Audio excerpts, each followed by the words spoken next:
जी। संगत जी, आज की वीडियो में एक ऐसा सत्संग शेयर करना चाहती हूँ आप सबके साथ, जिससे हमें पता चलता है कि हमारे गुरुजी महाराज हमारी किस चीज़ से खुश होते हैं।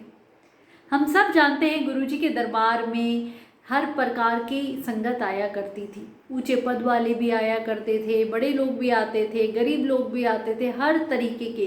पर गुरुजी के दरबार में पहुंचने के बाद सारी संगत एक समान, उनमें कोई भेद नहीं।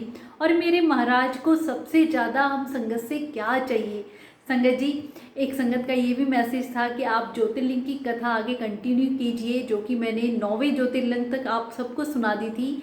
वीडियो के लास्ट में मैं 10वां ज्योतिर्लिंग नागेश्वर ज्योतिर्लिंग की कथा भी आप लोगों के साथ शेयर करूंगी। पर उससे पहले ये सत्संग हम जो गुरुजी महाराज का इतना अद्भुत है संगत जी, कि हमारे महाराज क्या चाहते हैं हमसे।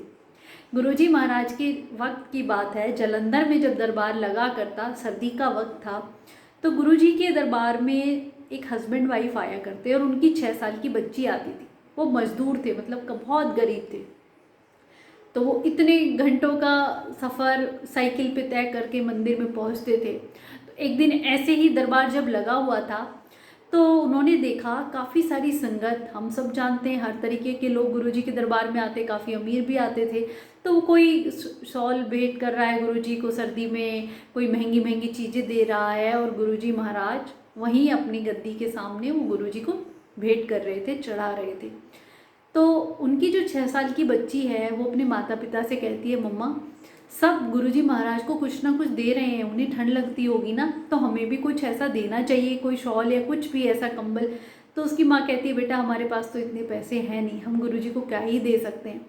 तो वो लड़की कुछ पल सोचती है और मंदिर से तुरंत बाहर जाती है, जहाँ उसके पापा की साइकिल खड़ी हुई होती है। और साइकिल में एक थैला लटका हुआ होता है, जिसमें उसकी मम्मा अक्सर एक फ़्रॉक एक्स्ट्रा उसके लिए रख के लाती थी कि कहीं भी ज़रूरत पड़ जाए बच्चे के बदलने के लिए। तो वो अपनी उस फ्रॉक को, रेड कलर की फ्रॉक को तुरंत उस साइकिल के थैले में से निकालती है और मंदिर में अंदर ले आती है, और ऐसे अपने कपड़ों में छुपा के अपनी मम्मा के दुपट्टे में लपेट लेती है। और जैसे ही लाइन में लगी होती है, सेवादार सबको दर्शन के लिए भेज रहे हैं। अब गुरुजी महाराज तो सब देख रहे थे, जानो जानी है, तो सेवादार को इशारा करके उस लड़की को अपने पास बुलाते थे, उस बच्ची को। वो बच्ची गुरुजी के चरणों में गिरती है और वो दुपट्टे में लिपटी हुई रेड कलर की अपनी फ्रॉक गुरुजी के चरणों में रख देती है और कहती, गुरुजी आपको ठंड लगी होगी तो आप ये जरूर पहन लेना, मेरी फ्रॉक, जिसमें आपको ठंड नहीं लगेगी फिर। संगत जी, उसकी ऐसी मासूमियत, ऐसा भाव देख के गुरुजी महाराज मुस्कुरा देते हैं और उससे पूछते हैं कि इसमें है क्या। तो वो बताती है, गुरुजी मेरी फ्रॉक है। तो गुरुजी उसे लेते हैं हाथ में, माथे में चूमते हैं उसका, और संगत जी उसे अपने कंधे पे डाल लेते हैं। और वहाँ सारी संगत से कहते हैं कि मुझे किसी भी प्रकार का कोई चोला या कोई भेंट किसी की स्वीकार नहीं। आज मेरी बेटी, मेरी धी, मतलब पंजाबी में बोलते हैं, ये बच्ची जो लाई है आज यही मेरा चोला है, मैं इसी को स्वीकार करूँगा। तो संगत जी, गुरुजी को क्या चाहिए? हमारा भाव चाहिए। गुरुजी महाराज उसके माता पिता को बुलाते हैं और कहते हैं, आज से ये मेरी बेटी है। इसका भाव इतना प्यारा, इतनी श्रद्धा भक्ति है, इतना कहते हैं ना, बच्चों में तो कहते हैं ना वो प्योर लव भगवान के प्रति, और वही हम सबके अंदर होना चाहिए। संगत जी, उनके सामने हम उनके बच्चे बन जाए, हमारे अंदर कुछ भी डाउट ना हो, किंतु परंतु ना हो, कोई भी ऐसा दिखावा ना हो। क्योंकि मेरे महाराज किसी भी महंगी महंगी चीज़ों से, महंगे चोलों से या सजावट से खुश नहीं होते हैं, उन्हें बस हमारा भाव चाहिए। तो उसके माता पिता को कहते हैं, आज से तुम्हारा कल्याण की तरह तुम्हारी गरीबी दूर हो जाएगी, और ये बच्ची मेरी बच्ची है, इसको मैं ब्लेस करता हूँ। तो ऐसे मेरे प्यारे रब संगत जी, जो ये सत्संग है ना, इनसे हमें इतनी बड़ी सीख मिलती है। क्यों गुरुजी कह के गए कि सत्संग सुनाने वाले का भी भला और सुनने वाले का भी भला। गुरुजी महाराज ये सत्संग हमें यही सिखाता है कि हमें बस भाव सच्चा रखना है। चाहे हम बहुत कम चीज़, कुछ भी कहते ना, चाहे बहुत सी संगत की हम गुरुजी को इतने पदार्थ का भोग लगाएं या सोने चांदी की थाल में लगाएं, महंगे महंगे चोले पहनाएं, हैवी डेकोरेशन करें, नहीं, उन्हें कुछ नहीं चाहिए।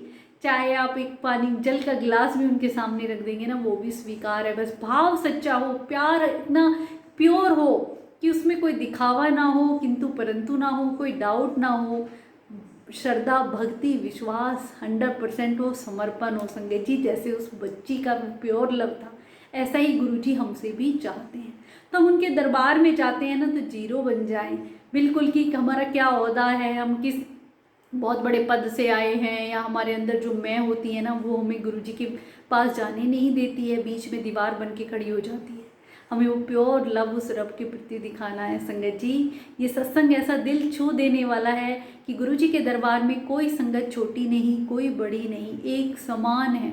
सारे गुरुजी महाराज सारी संगत को एक समान नज़रों से ब्लेस किया करते, पर जिनका सच्चा भाव हो गुरुजी के सबसे बड़े भक्त कहलाते। अब संगत जी बात आती है ज्योतिर्लिंग की, क्योंकि एक संगत का ये भी था कि आप आगे ज्योतिर्लिंग की कथा हमसे शेयर कीजिए। मैंने आपको 9वें ज्योतिर्लिंग तक की कथा सुना दी थी। आज 10वां ज्योतिर्लिंग नागेश्वर, जो कि गुजरात के द्वारिका में स्थित है संगत जी। और ये कथा है दारुक नाम का राक्षस, मतलब लोगों पे काफ़ी अत्याचार करता था, और उसकी पत्नी दारुका, जिन्हें माता पार्वती से वरदान प्राप्त था कि दारू को कहीं भी किसी भी स्थान पे ले जा सकती थी संगत जी। तो जब माता पार्वती से उन्हें वरदान मिल गया तो उन्होंने बाकी जितने भी लोग हैं उन पर अत्याचार करना शुरू कर दिया। तो सुप्रिय नाम के एक ऋषि, बहुत ही संत आदमी थे, जिन पे उन्होंने अत्याचार किया और उन्हें ले जाके कारागार में, जेल में डाल दिया। अब वो शिव जी के बहुत बड़े भक्त थे। उन्होंने शिव जी भगवान की पूजा अर्चना, ओम नमः शिवाय का जाप, और अन्य लोगों ने मिलके जेल में ही शुरू कर दी। और भोले बाबा इतने खुश हुए, प्रसन्न हुए, और वहीं पे नागेश्वर ज्योतिर्लिंग के ज्योत के रूप में भोले बाबा ज्योतिर्लिंग के रूप में वहाँ प्रकट हुए। और उन्होंने सुप्रिय की जो पूजा अर्चना से खुश होकर उन्हें पाशुपत नाम का मंत्र दिया, जिससे कि उन्होंने उस दारुक नाम के राक्षस का वध किया। तो नागेश्वर ज्योतिर्लिंग, जो कि कहते हैं ना, हर ज्योतिर्लिंग की अपनी एक कथा है। जब भोले बाबा धरती पे आके विराजमान हुए, उनके हम दर्शन करते हैं, उनकी कथाएं सुनते हैं, और वो भी सावन के महीने में, तो हमारा कल्याण होना निश्चित है संगत जी। नागेश्वर ज्योतिर्लिंग कहते हैं ना, हमारे जीवन में वो नाग के रूप में वहाँ प्रकट हुए। चाहे जितना भी विष घुला हो, जितनी भी परेशानियाँ संकट हो, वो सब पाप हमारे इस ज्योतिर्लिंग के दर्शन से मिट जाते हैं। तो ऐसी महिमा गुरुजी महाराज, भोलेनाथ, शिव शंकर की, जितना भी हम उनका गुणगान करें, जितना भी हम उनका पाठ करें, उतना कम है संगत जी। ऐसे मेरे महाराज सारी संगत पे अपनी कृपा बरसाते रहें, और गुरुजी को बस हमें याद करना है, डायरेक्ट कनेक्शन रखना है, किसी भी दिखावे, किसी भी चीज़ों में हमें नहीं पड़ना है। बस वो सच्चा भाव देखते हैं संगत जी। एक पल के लिए भी आप उन्हें सच्चे भाव से याद कर लो, ना कोई लगाने की, जो कुछ भी करने की जरूरत नहीं है संगत। ऐसे प्यारे रब हमें मिले। अनंतम अनंतम शुक्राना गुरुजी महाराज, ऐसे ही हम सबको ब्लेस करते रहना।